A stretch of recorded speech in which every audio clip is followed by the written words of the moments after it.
ఇలాంటివన్నీ ఈ తొక్కిసలాట్లు ఇవన్నీ ప్రతిసాట జరుగుతున్నాయి. ఎంతమంది పోలీసు ఉన్నా, ఎంత పకడ్బందీగా ఉన్నా కానీ జరుగుతాను. ఎందుకంటే మానవ తప్పిదం. దాన్ని పట్టుకొని అని అరుస్తారు. తప్పు. ఎందుకు అంతగా అరుస్తున్నారు? ఇప్పుడు ఏమైపోయిందంటే, అందుకే ఎవరో రాబంధువుల పార్టీ అని పెట్టినారు. కరెక్టే. మీరు చాలామంది రాబంధువులు చూసినట్టు వల్చారంటారు. మా చిన్నప్పుడు ఎక్కడ ఏదైనా చనిపోయినా ఇమీడియట్గా వాలేటివి ఎక్కడి నుంచి వచ్చాడు మాకే తెలియదు. అలా అయిపోయింది వీళ్ళ పరిస్థితి. నాకు ఇంకోటి అర్థం కాలేదు. జగన్మోహన్ రెడ్డి గారు ఆయన పవర్లో ఉన్నప్పుడు చెట్లన్నీ నరికి చీరలు కట్టుకొని ఇది కాదుక్కు ఆ 5 years అట్లా గడిపినాడు. మరి ఈరోజు ఏమి సడన్గా ఏమీ లేకుండా పోయినట్టు అర్థం ఏమి? ఆయన పార్టీలోనే ఏదో శత్రుత్వం ఉందని నేను అనుకుంటాను. మరి ఇన్ని ఇన్సిడెంట్లు జరిగినాయి చూడండి. బోటు ప్రమాదం 39 మంది చనిపోతే ఆయన కనీసం ఆ రోజు అక్కడికి పోయినాడా? ఎందుకు పోలే? ఇప్పుడు ఇదంతా రాజకీయం చేయాలి. ఎందుకంటే ఫేడ్ అవుట్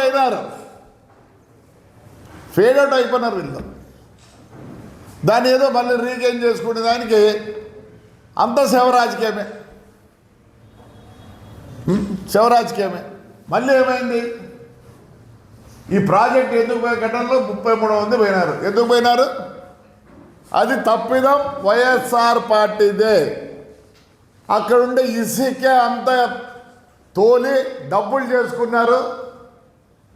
సడన్గా ఫ్లడ్స్ రావడం, ఆ గింతలుండి మొత్తం 33 మంది. ఊరికే 33 మంది ఊరికి ఉంది, కానీ చాలామంది పోయినారు. ప్రతిదానికి ఇదేనా? మరి ఆ బుద్ధి ఎందుకు అనలేదు? ఆ పక్క కూడా పోలే. ఆ రోజు కూడా చంద్రబాబు నాయుడు గారు పోయినారు కనీసం. కానీ మేమేం గలాట చేయలేదే. ఎందుకు పోయింది అని విచారించినాం, కానీ అది వాళ్ళ మీద కూడా వీడి కాదు. మళ్ళీ ఎల్జీ పాలిమర్స్ 13 మంది పోతే నువ్వు ఎయిర్పోర్ట్లో దిగుతానే ఎవరిని కలిసినావు? ఎల్జీ వాళ్ళని కలిసినావు. ఎందుకు? ముందు వాళ్ళతో కాంప్రమైజ్ అయ్యి నీకు కావాల్సింది తీసుకొని మళ్ళీ పోయి కలిసినావు. నీ విషయానికి వస్తే ఒకటి, వేరే విషయానికి వస్తే ఇంకొకటి. అలానే చూద్దాం.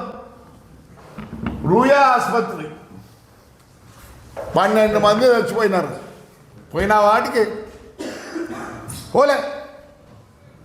ఏమనంటే ఏదో అంబులెన్స్, నీకు అంబులెన్స్ తెలియదు, ఆక్సిజన్ లారీ తెలియదు, ఏమీ తెలియదు. అంబులెన్స్ ట్యాంకర్ అంటావు. నీకు మరి ఏం చదువుకునేవేమో మాకు తెలియదు, కానీ మేమందరం నువ్వు చదువుకునే స్కూల్లోనే చదువుకున్నాం. ఎంత చెడ్డ పేరు తెచ్చినావంటే ఆ స్కూల్కి. నీకు అంబులెన్సు తెలియదు, ట్యాంకరు తెలియదు. అంబులెన్స్ ట్యాంకర్ అది, ఆక్సిజన్ ట్యాంకర్. మరి ఆ పొద్దు ఏదో అయింది. మరి దానికి ఆ పొద్దు జవాబు సరిగ్గా లేదా? ఈ పొద్దు ఏదో ఇన్సిడెంట్ అయిందని ఇంతగా అరుస్తున్నారు. ఇంకా మాది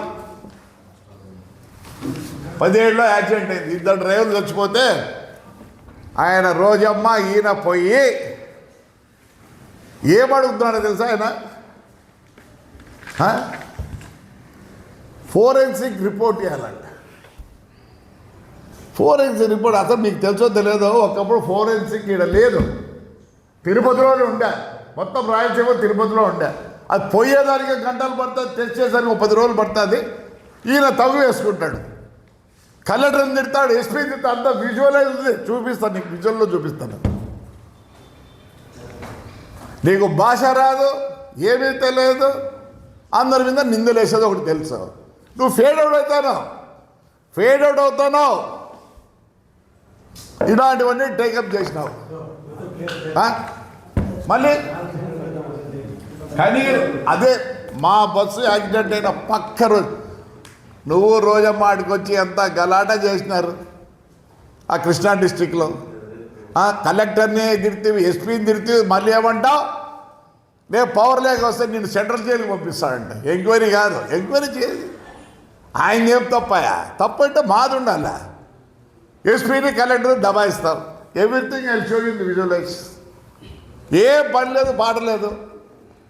మాది ఫిబ్రవరి 28 జరిగితే మార్చి 1వ తేదీ 78 మంది స్టూడెంట్స్ టూర్కి వచ్చి యాక్సిడెంట్ అయింది. ఒంగోలు బస్సు. మరి ఆ పొద్దు రాలేదే? చెప్తేనే యు ఆర్ ఫేడింగ్ అవుట్. ఆ ఫేడ్ అవుట్ అవుతాను కాబట్టి నువ్వు మళ్ళీ ప్రజల్లోకి రావాలనుకుంటున్నావు.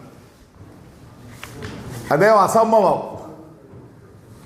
ఇంకా మా దేవాదాయ మినిస్టర్ ఆనంద్ గురించి మాట్లాడతారు. ఓ రోజక్క, ఒక సామెత ఉంది తెలుగులో, 7 తరాలు అటు 7 తరాలు ఇటు చూడమని. మేమందరం 7 తరాల వాళ్ళం.